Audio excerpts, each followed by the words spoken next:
Everyone and welcome to CVT अड्डा 24/7। मैं हूं आशीष गर्ग और आपके सामने लेके आया हूं एक another episode for now and then.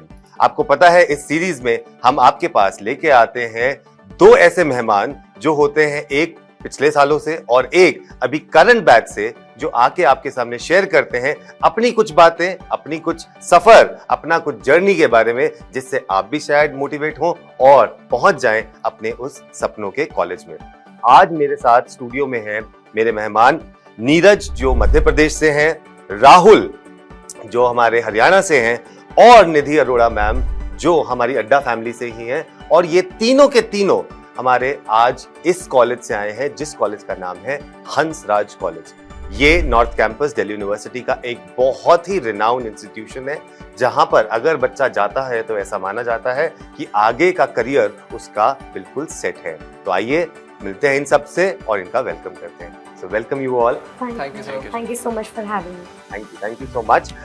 It's a pleasure to have all of you because it's always good to interact with like-minded people. First of all, I would say, and Delhi University के से मैं भी हूँ, तो जब एक दूसरे से मिलते हैं तो कई सारी यादें जो हैं हमारी ताज़ा हो जाती हैं। और एक जो रीज़न भी है ये सीरीज करने का वो यही है कि कैसे हम कल और आज को मिलाएं और उससे अपना आने वाला फ्यूचर को बेहतर बनाएं। तो इसीलिए चालू करते हैं अपना पहला क्वेश्चन। मैं आपसे पूछता हूँ नीरज मुझे ये बताइए कि आप मध्य प्रदेश से आते हैं। आपने मुझे बताया कि दिल्ली यूनिवर्सिटी के बारे में और खासकर हंसराज कॉलेज के बारे में हम थोड़ा नहीं जानते थे, तो कैसे सडनली आपका दिमाग बदला? किस तरीके से आपने सोचा कि मुझे हंसराज कॉलेज में जाना है या दिल्ली यूनिवर्सिटी में जाके मुझे पढ़ाई करनी है? फर्स्ट ऑफ ऑल मैं ये कहना चाहूँगा कि दिल्ली यूनिवर्सिटी तो हमेशा से माइंड में था, क्योंकि यदि कोई यूपीएससी एस्पिरेंट है तो वो दिल्ली तो आना ही चाहता है ऑब्वियसली। बट उसके साथ साथ ये था कि यदि ग्रेजुएशन यहाँ से हो जाए तो ज़्यादा बेटर है, तो उसलिए दिल्ली यूनिवर्सिटी तो हमेशा माइंड में था। बट हंसराज कॉलेज ऐसा पर्टिकुलर माइंड में नहीं था। बट जैसे जैसे उसके बारे में रिसर्च किया, आफ्टर 12th एग्ज़ाम रिज़ल्ट आया, उसके बाद CUET अनाउंस हुआ, उसके बाद मैंने देखा कि CUET में कौन कौन से कॉलेज लिस्टेड है, तो उसके आधार पर मैंने फिर हंसराज को जाना। चलिए बहुत अच्छी बात है। राहुल, मैं आपसे जानना चाहूँगा, BSc कंप्यूटर साइंस है जो कोर्स आप कर रहे हैं अभी हंसराज कॉलेज से, तो BSc कंप्यूटर साइंस करने का कैसे सोचा आपने?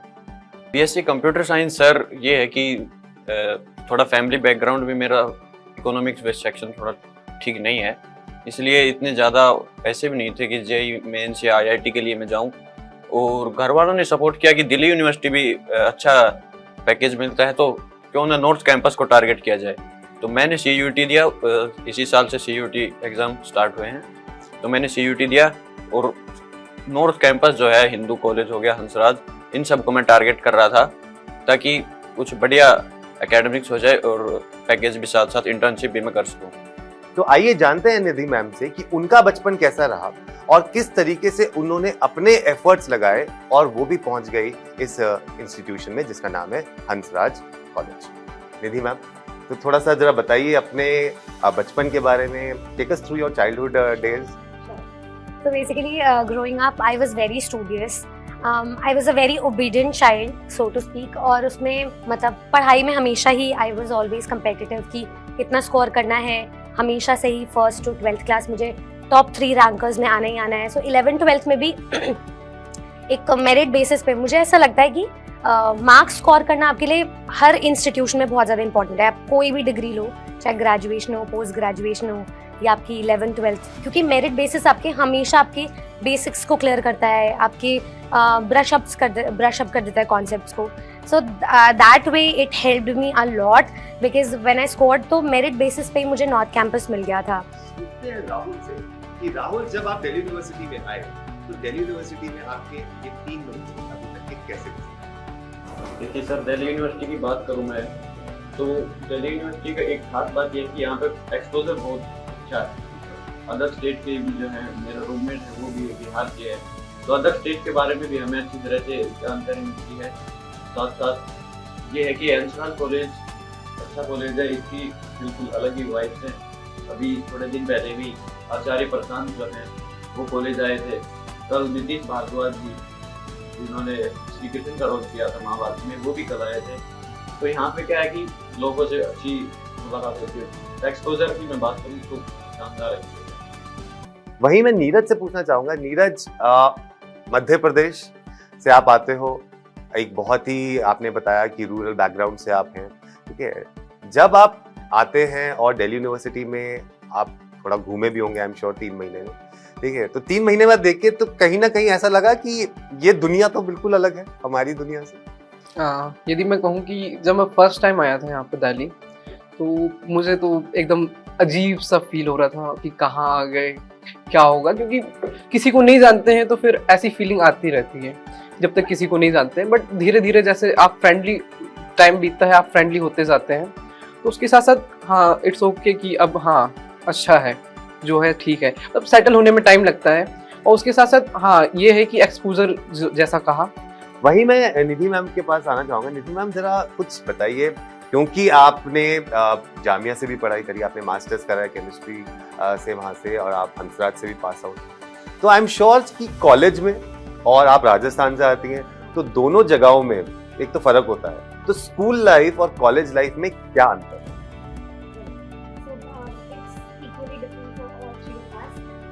हम तीनों ही बहुत हम्बल बैकग्राउंड से आते हैं, एंड जो ट्रांजिशन होता है स्मॉल बैकग्राउंड स्मॉल टाउन से आप एक अर्बनाइज्ड एरिया में आ रहे हैं, तो वहाँ पे इनिशियली जिटर्स होते हैं, बहुत सहमे हुए होते हैं इनिशियली एज फ्रेशर्स हम लोग, बट सोफोमोर ईयर तक, सेकेंड ईयर तक आके हम थोड़े से खुल जाते हैं। तो जो फर्स्ट ईयर का फर्स्ट डे होता है ना, वो हम सबके लिए बहुत स्पेशल होता है। सबको याद रहता है कि कैसे इंटरेक्शन हुआ था सीनियर्स के साथ। देयर वर थिंग्स जो बहुत ज़्यादा अनकम्फर्टेबल जिसको लेकर हम इनिशियली होते थे, बट बाद में पता चला अच्छा everyone talks about it so openly here, और बहुत सारे पर्सपेक्टिव्स में चेंज आए, because the more you talk to people आप बहुत सारी चीज़ों को गेन करते हो, बहुत सारे नए आइडियाज़, नए perception of knowledge. You get to listen to speakers, जो कॉलेज में टॉक शोज बहुत होते हैं हंसराज में, plus there are so many alumni जो पास आउट हैं as good as Shahrukh Khan. तो ऐसे ही बहुत सारी चीज़ें हमको मिलती हैं, and it gives you a sense of motivation that probably you could be the next big thing. आप भी उनमें से एक हो सकते हो, आप बेंचमार्क सेट करोगे। तो ये जो ट्रांजिशन, ये जो मोटिवेशन मिली ना, about that continuity, that pushed me in. तो काफ़ी मुझे चेंजेस मिले, एंड मतलब nothing short of a beautiful journey I would say, मतलब बहुत मज़ा आया। और यहीं से मैं चलूंगा नीरज के पास, और नीरज से मैं पूछना चाहूंगा कि सीयूईटी का पेपर आपने दिया होगा। अब सीयूईटी का पेपर देने के लिए जब एक नया चीज आती है कि अभी तक तो क्लास 12 के बेसिस पे आपका एडमिशन होता था, लेकिन अब सडनली सीयूईटी आपके सामने आ गया, तो सीयूईटी जब अनाउंस हुआ तो आपका एक तो माइंडसेट कैसा था, प्लस क्या आप नर्वस थे उस टाइम पे? नर्वस तो था, बट ये कह सकते हैं कि एक तरीके से हैप्पी भी था, क्योंकि जो अलग अलग बोर्ड्स होते हैं, एजुकेशन बोर्ड्स होते हैं, हायर सेकेंडरी एजुकेशन बोर्ड्स होते हैं, उनमें मार्किंग का पैटर्न बहुत अलग अलग होता है। सीबीएसई का अलग होता है, एमपी बोर्ड का अलग होता है, बिहार बोर्ड का अलग होता है। तो उस आधार पर जब मेरिट लिस्ट बनती है, तो उसके आधार पर यदि किसी का चयन किया जा रहा है तो उसमें इक्वली तो नहीं होता है मार्क डिस्ट्रीब्यूशन। और यदि हम इस सेंस में कहें तो यदि एक एग्ज़ाम के माध्यम से सभी का एडमिशन होगा तो ये तो अच्छा था, बट जिस तरीके से प्रोसेस लंबा होता गया वैसे नर्वसनेस तो बढ़ती गई, और बीच बीच में 2-3 बार डिमोटिवेशन भी हुआ, बट फैमिली ने काफ़ी सपोर्ट किया। My father has strong believe in me, और मेरे एक भैया है, वो मेरे मतलब माय फादर, मतलब ऑल फैमिली प्लस एक कज़न ब्रदर है, उन्होंने दुर्गेश भैया, उन्होंने बहुत ज़्यादा हेल्प किया। क्या बात है, तो बिल्कुल सही बोला है इस बच्चे ने कि वो कहते हैं ना कि डर सबको लगता है, गला सबका सूखता है, तो डर लगना ज़रूरी है। मुझे लगता है थोड़ा बहुत डर अगर लगे भी तो आपको कई बार वो कहते हैं कि एक स्टेप पीछे ले लेना चाहिए, क्योंकि उसके बाद जब आप छलांग लगाते हैं तो छलांग आपको सीधा हंसराज जी लेके जाती है, या इसी के मिलते जुलते अच्छे कॉलेज में लेके जाती है। निधि मैम के पास चलते हैं। निधि मैम, ये बताइए कि एक कॉलेज में तो पहुंच जाते हैं हम, कि अच्छे कॉलेज में पहुंच गए, अब उस कॉलेज को कैश ऑन करने के लिए, क्योंकि कई बार क्या होता है कि बच्चे जब किसी भी अच्छे कॉलेज में जाते हैं, और या ऐसा एक्सपोजर की बात हम कर रहे हैं, तो ओवर एक्सपोजर भी मिल जाता है बच्चों को, और कई कई बार वो एक अच्छे मेरिटोरियस बच्चा होता है और वो सडनली फिर डीरेल हो जाता है। ठीक है, तो एक तो ये मुझे बताइए कि किस तरीके से अपने आप को आप सही दिशा में रखें जब आप एक छोटी जगह से आके बड़ी जगह पे दिल्ली में आते जैसे। और दूसरा क्वेश्चन इसी से मिलता जुलता ये है कि एक अच्छे कॉलेज में पढ़ने की क्या जरूरत है, या why is it necessary to study in a good college, what do you get out of that after that. तो ये दो क्वेश्चंस के जवाब चाहिए। Former question, coming to the question जिसमें हम बात कर रहे हैं कि क्यों ज़रूरी है, मतलब कैसे हम डीरेल वो जो ट्रैजेक्टरी है उसको सही चूज़ कर सकते हैं। वो जो पुरानी कहावत है ना कि सुनो सबकी करो मन की, बिकॉज जब हम पास आउट होते हैं तो हम अर्ली लेट टीन्स में ही होते हैं, we are grown ups and by then we have a sense of realization कि हाँ हमारे लिए क्या सही है। We put on some filters, specially जब हम स्मॉल सिटी से बिग सिटी में ट्रांजिशन कर रहे हैं, ट्रांसफॉर्म कर रहे हैं अपने आप को। प्लस आप अगर बहुत सारे लोगों से मिलते हो तो आपके दिमाग में हमेशा ये होना चाहिए कि आप कौन सा पर्सपेक्टिव आपका टेक बैक होना चाहिए वहाँ से और किसको आप उसी बात पे छोड़ सकते हो। So choosing the right company as we speak is very very important, because वही आपका जो है कॉन्स्टेंट मोटिवेशन रहेंगे एंड जो आपकी सराउंडिंग है वही आपके पाथ को पेव करेंगे। So that is one thing I banged on. Another thing is college मेरे हिसाब से बहुत ज़्यादा इंपॉर्टेंट होता है। कॉलेज वर्सेस कोर्सेज की भी काफ़ी ज़्यादा वो होती है। जब हमें एडमिशन लेना था, so we had several groups on Facebook जहाँ पे wherein people were asking कि कोर्स पहले चूज़ करें प्रेफरेंस या फिर कॉलेज को प्रेफरेंस दें। तो अब ये वो वाली बात है कि टू ईच इज़ ओन, आप क्या चाहते हो अपनी लाइफ से, आपके फ्यूचर एस्पिरेशंस क्या है। आपको मास्टर्स डिग्री करनी है, उसके बाद पीएचडी करनी है, या फिर आपको राइट अवे जॉब चाहिए, इंटर्नशिप चाहिए। तो अगर आपका ट्रैजेक्टरी क्लियर है, आपका फ्यूचर एस्पिरेशंस क्लियर है, तो ये सारी चीज़ें आपको बहुत हेल्प करेगी राइट कॉलेज सिलेक्ट करने में। So for me Hansraj was my calling, what better than it. Absolutely, बिल्कुल, ये तो जो मैम ने बोला है बिल्कुल सही है। क्योंकि कई बार क्या होता है कि अपनी ट्रेजेक्टरी अगर आपकी क्लियर है आपके हेड में कि मुझे ये काम करना है, तो आप खुद रास्ते ढूंढ लेते हैं, जरिए आपके सामने हैं, opportunities are there, you just need to go and grab them. जैसे फॉर एग्जांपल आपके पूरे 3 साल में या 4 साल का जैसे कोर्स है, तो कितने आप लाइव प्रोजेक्ट्स करते हैं, कितने आप जाके इंटर्नशिप करते हैं, कितने आपने शोज अटेंड करे हैं, कितने आपने जाकर प्रोजेक्ट्स में काम किया है, वो सब बहुत ज़रूरी है। और एकेडमिक के साथ साथ ही एक्स्ट्रा करिकुलर एक्टिविटीज़ में भी आप कितना सहयोग देते हैं या कितना पार्टिसिपेट करते हैं, वो भी आपके होलिस्टिक डेवलपमेंट में बहुत ज़रूरी है। आजकल जब आप कंपनीज में जाते हैं और किसी भी कंपनी में अपने इंटरव्यू में बैठते हैं, तो एकेडमिक के साथ साथ आपके होलिस्टिक डेवलपमेंट में भी काम जरूर आता है।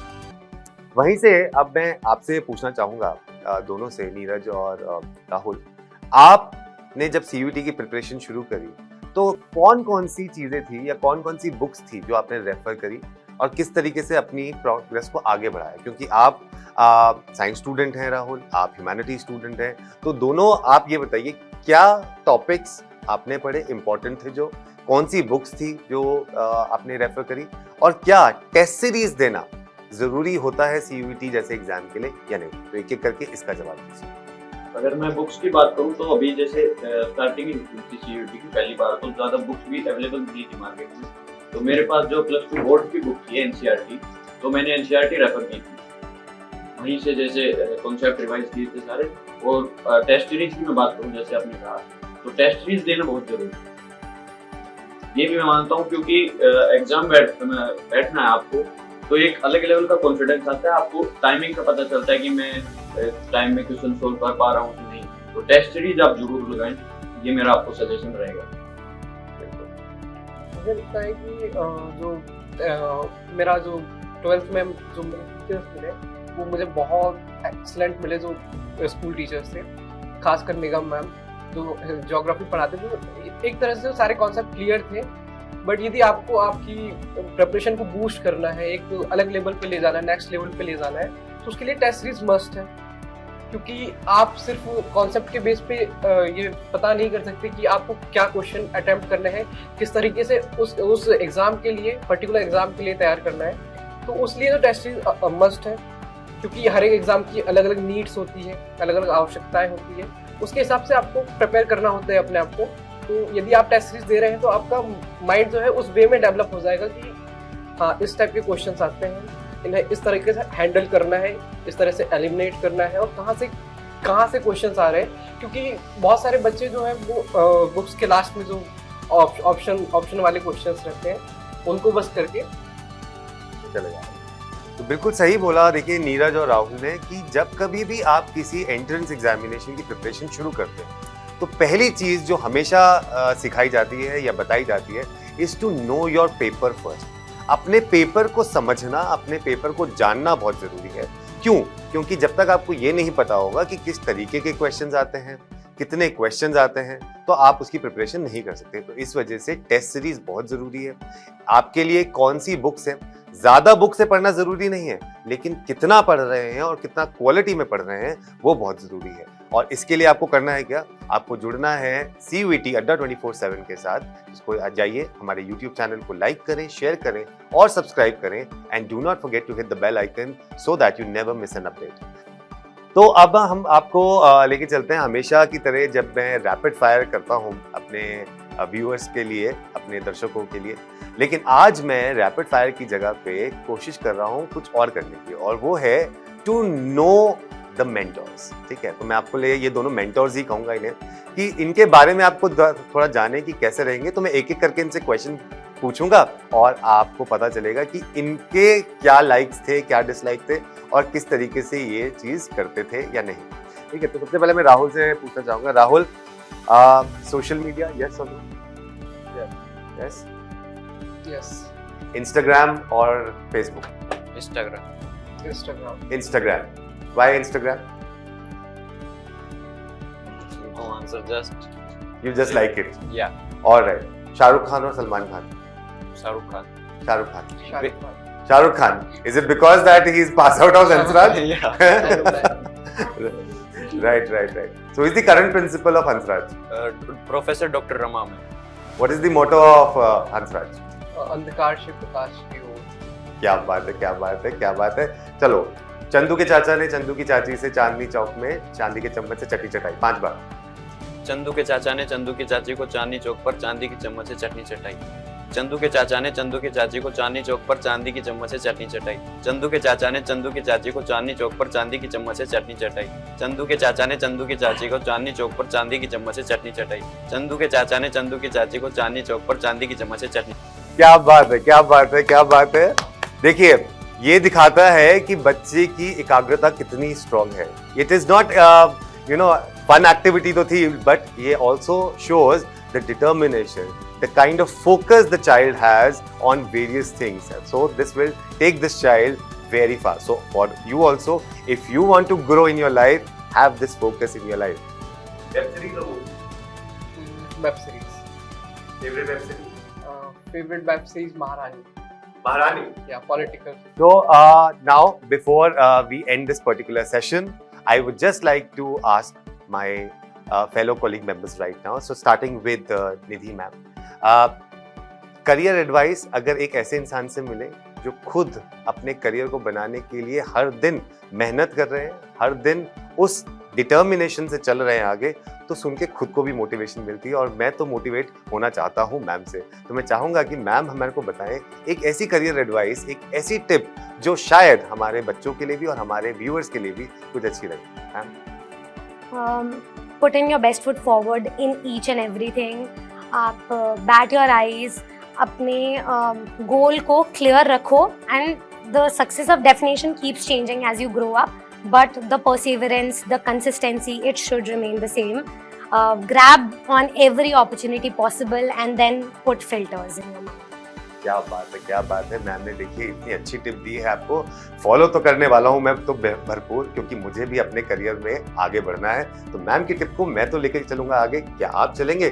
कमेंट सेक्शन में करके जरूर बताइएगा कि कैसी लगी आपको ये टिप। अब मैं चलूंगा अपने बच्चों के पास, नीरज और राहुल के पास। नीरज और राहुल, आपको बहुत सारे लोग देख रहे हैं इस समय, और आगे चल के आपसे शायद मोटिवेट भी हो, प्रेरणा भी लें आपसे, और इनको भी ये लगे कि जब ये हमारे ही बीच से निकल के ये आप इतने अच्छे कॉलेज में जाके पहुंच सकते हैं, तो हम भी ऐसा कुछ कर सकते हैं। तो ऐसी कौन सी ऐसी प्रिपरेशन टिप होगी, दोनों एक एक बताइए आप मुझे, जो आप अपने जूनियर्स को देना चाहेंगे, जिससे शायद वो भी हंसराज में या उसके जैसे ही और कॉलेजेस में पहुंच सके। I want to say just do smartly hard work and believe in yourself. मुझे लगता है कि कोई शॉर्टकट अपनाने से बचना चाहिए जब तक बच सको, क्योंकि जब तक आप बुक्स को रीड नहीं करोगे, यदि आप किसी एग्जाम को निकाल सकते हैं टेस्ट सीरीज के बेस पे, बट यदि आप बुक्स की तरफ जाते हैं तो आपका नॉलेज गेन होता है, नॉलेज बढ़ता है। तो ट्राई करें कि बुक्स को रेफर करें। टेस्ट सीरीज मस्ट है कि आपकी प्रिपरेशन को एनहेंस करने के लिए, बट जहाँ तक हो सके बुक्स को ना छोड़ें। ऑलराइट, सो देखिए आपके बाद हमेशा प्रिपरेशन बुक्स के लिए बोला है इन्होंने बोला टेस्ट सीरीज जरूर करें, फोकस बना कर रखें। ये सारी की सारी चीज आपको मिलती है कहाँ पर? आपको मिलती है ये CUET लेवल पे। आइए जुड़िए हमारे साथ हमारे YouTube चैनल पे, जहाँ पे आपको एक से एक बेहतर टीचर हमेशा पढ़ाते हैं, आपको हर एक जानकारी देने की पूरी कोशिश करते हैं और कॉम्प्रिहेंसिव स्टडी मटेरियल भी आपको देते हैं, जिससे आप अपनी प्रिपरेशन को ले जा सकते हो एक कदम आगे। तो इसी के साथ इस सेशन को हम यहीं पर समाप्त करते हैं और आपसे फिर मिलूंगा एक अगले सेशन में एक अगले कॉलेज के साथ। तब तक के लिए हंसते रहिए, मुस्कुराते रहिए और हमें अपने साथ लेके चलते रहिए। Thank you so much. This is your host Ashish Garg signing off. Take care.